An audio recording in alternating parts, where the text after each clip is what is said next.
In this video, I'm going to teach you how to connect Razer Leviathan V2X to PC. It's a very easy process, so make sure to follow along. In this video, I'm going to give you easy to follow instructions on how to properly set up your Razer Leviathan V2X and connect it to your PC or other devices. So to start, make sure that you are aware of the positioning of the soundbar. It is important that you position the soundbar on a flat, stable surface as required in your setup. Most people like to put it right underneath their monitors, facing you directly.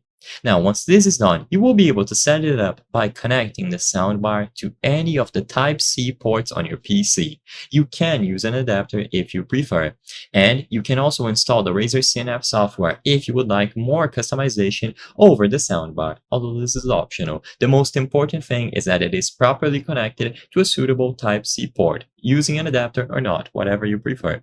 Now, once this is done, press the power button to power on the soundbar. The soundbar lighting will briefly turn solid green, indicating that the soundbar is in PC mode. With this done, you can go over to the settings on your PC and set it up as the default output device. And now it is ready to be used. All of the audio being output on your PC will go over to the soundbar instead.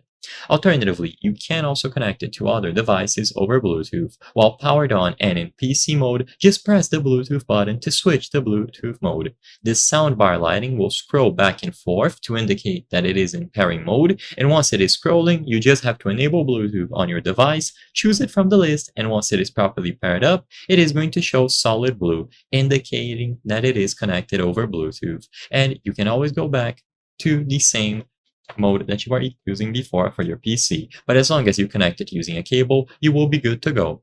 I hope I was able to help you on how to connect Razer Leviathan V2X to PC. If this video helped you, please be sure to leave a like and subscribe for more very easy tips. Thank you for watching.